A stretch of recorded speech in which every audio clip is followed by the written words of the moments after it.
The Knicks against the Pacers coming up tonight, and I was reading Howard Beck in the New York Times. All of a sudden, the fingers are pointing towards Mike Woodson, the coach, not Carmelo Anthony or anybody else here. And Howard, kind enough to join us on game day. Is Mike Woodson taking this upon himself just so his other players don't get blamed here, Howard? Yeah, when he stepped up yesterday and said, put the blame on me, that was in direct response to reporters asking, hey, J.R. Smith says to blame him, because J.R. the night before had volunteered for it because J.R. has been horrible all series, obviously, and for most of the postseason. And so Woodson immediately deflected it, and that's what he does. I mean, that's one of the things I would credit him. It's just his strength as a coach.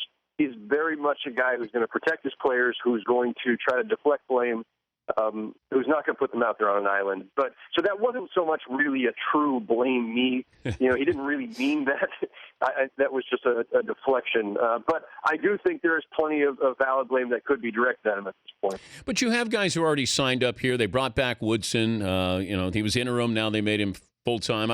I guess the key ingredient here, if I'm looking at J.R. Smith, if he's back and Amari Stoudemire, no matter what happens in this series, if you're looking at the future here, the immediate future of the Knicks, Melo's in there long-term. So what happens, and is anything predicated on what happens tonight in this game?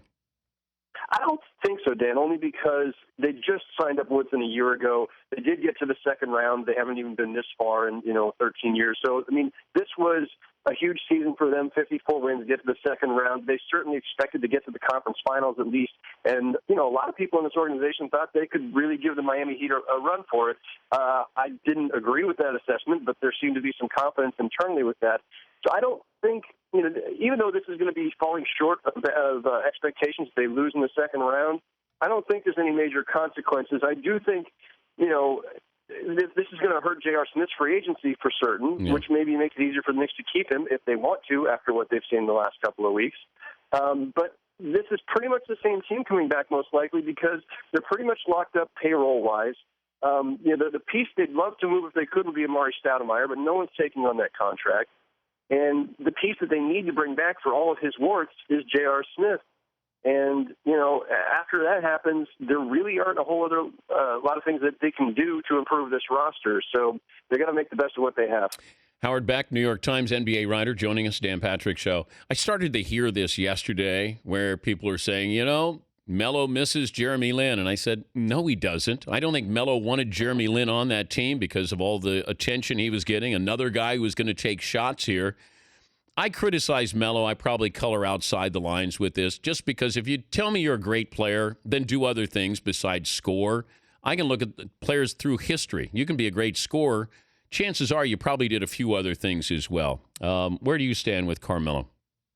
No, I completely agree with you, Dan. It doesn't make me particularly popular with a certain subset of Knicks fans who don't want to see any flaws in Carmelo Anthony.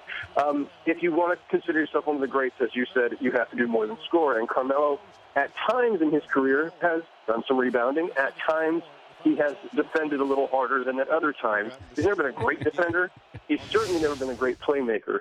He has fewer, assists on average and fewer double-digit assist games than almost any of the other great wing players. And let's not kid ourselves and say he's a power forward. Now he's not. He's a small forward who is playing power forward.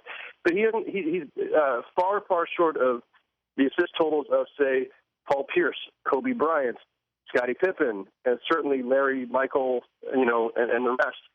He's just not in that category. He's a scorer. That's what he does. And if you accept that that's his limitation and build around him with that in mind, you can make up for that. And there's a reason this team was at its best this year when they had either Jason Kidd and Raymond Felton in the backcourt or Raymond Felton and Pablo Prigioni. They needed more playmakers on the court because they had two other guys, J.R. Smith and Carmelo Anthony, who pretty much just score. They don't set up other guys. And, that is the flaw in Carmelo Anthony's game. It has been. It continues to be.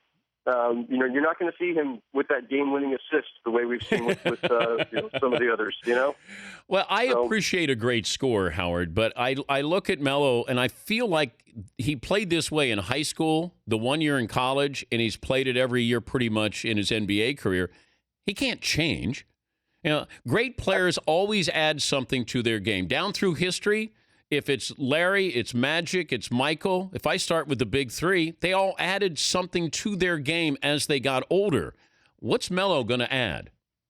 Yeah, I wrote this a year ago when they were going down to the Miami Heat. I wrote that Carmelo Anthony needs to evolve, and we're so far into his career now. I'm just not sure it's ever going to happen. I don't, he's very self-satisfied, and I don't mean that in a terribly negative way. But it's just when you ask him about these things, he seems content with who he is. I've never seen much self-reflection of, I really got to do this more. I got to do that more. I need to add this, that. That's just not who he is. I mean, Kobe Bryant, as we know, was maniacal about every summer adding something, improving something. I've never just seen that particular kind of drive from Carmelo Anthony. He's pretty happy with who he is, which is a great scorer. Now, one quick asterisk, though, quick diversion here. He's not been a great scorer in this series. I mean, he's averaging 27, 28 points. He's shooting 40%.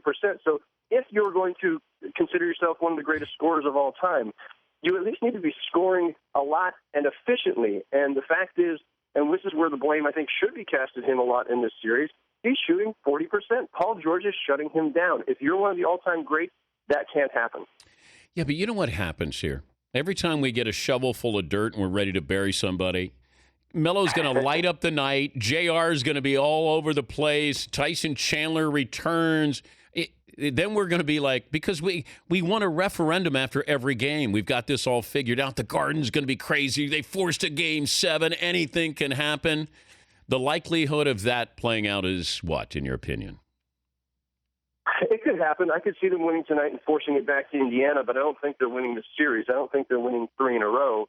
And you're right. We do. Everybody kind of rises and falls, fans and media alike, with whatever the most recent thing that happened was. But look, they've been beaten 3 out of the last 4 pretty soundly. They had one really good stretch in Game 2, and other than that, they just really haven't looked like themselves. So it's hard to believe that they can come back from this. And they weren't particularly great in the Boston series either. So it's not even just the last 4 games. It's really, they haven't been good for the last 3-4 weeks.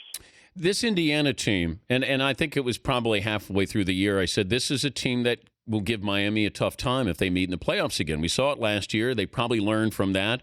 You don't have Granger, but you do. It's an odd team. Like Memphis is an odd team. Tough to, prepare for, and in a long series, it's still, it's like styles make fights. Indiana's abilities, what you've seen, I don't know if they score well enough, but what you've seen them against Miami, if that's what happens, would be what? I think they'll give them a tough time, just as they did a year ago. And now the Pacers are a year older, a year more experienced. Paul George is now one of the best perimeter defenders in the league, period. He's 23 years old, and he's one of the best perimeter defenders in the league. The reason that the Pacers can do what they do against the Knicks, the reason they can run them off the three-point line, the reason they don't leave a lot of gaps in the defense is because Paul George is good enough to cover Carmelo Anthony one-on-one. And they all stick with their men. They don't double, and Roy Hibbert just sits back there in the lane. And, now, could Paul George do the same thing against LeBron James? Doubtful. He can give them a tough time, though, and they won't have to send as much help as other teams do when it comes to trying to contain LeBron. So I think the Pacers can give them a tough time. They're big, they're physical. They're going to make it interesting, I think. And, the Heat's another great three-point shooting team. It'll be interesting to see if the Pacers can take away the three-point shot from them as successfully or as often as they have from the Knicks. When I was thinking what month last time Jason Kidd scored, was it April? I think it was April 23rd, if I recall. Unbelievable. Like he doesn't want to shoot, right? He's not.